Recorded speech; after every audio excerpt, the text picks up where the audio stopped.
अगर आप चाहते हैं गुड आरटीए म्यूजिक का ऑडियो वीडियो सबसे पहले आप तक पहुंचे, तो इस चैनल को सब्सक्राइब करें और बेल आइकन दबाना ना भूलें।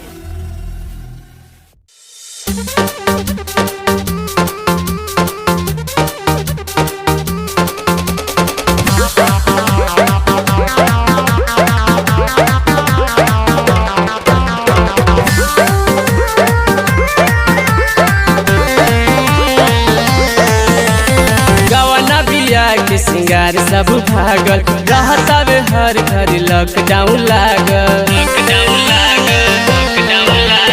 गवना बिया के सिंगार सब भागल रहता वे हर घर लॉकडाउन लागल।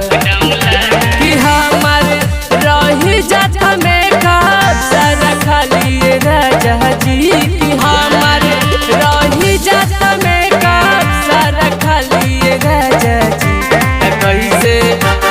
कैसे महरों में दिखाईबू ओठ लाली राजा जी, कैसे महरों में दिखाईबू ओठ लाली राजा जी।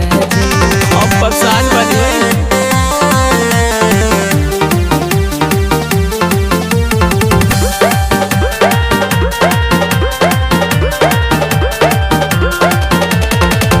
जाबी वाला सिस्टम आइले कैसे मुँह दिखाई, बंद बजरिया पूरा कहाँ से रंग के आए। जाबी वाला सिस्टम आइले कैसे मुँह दिखाई, बंद बजरिया पूरा कहाँ से रंग के आए। कि हमके लाज बड़ी लागे शरमाली राजा जी, कि हमके लाज बड़ी लागे शरमाली रोजा जी।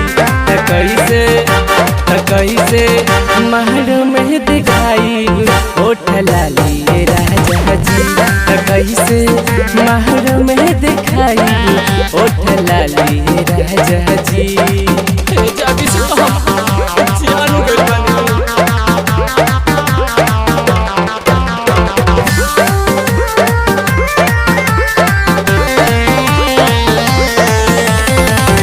घरे रह के सैया बिनती लिपुलज दिखाई बे, संजय डाया बरावा बबलू जी के ना बताइबे।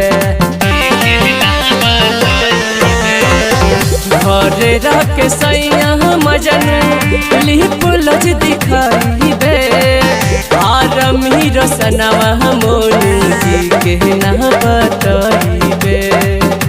कि चाहे जी भर के चाटा चाहे खाली राजा जी, कि चाहे जी भर के चाटा चाहे खाली राजा जी।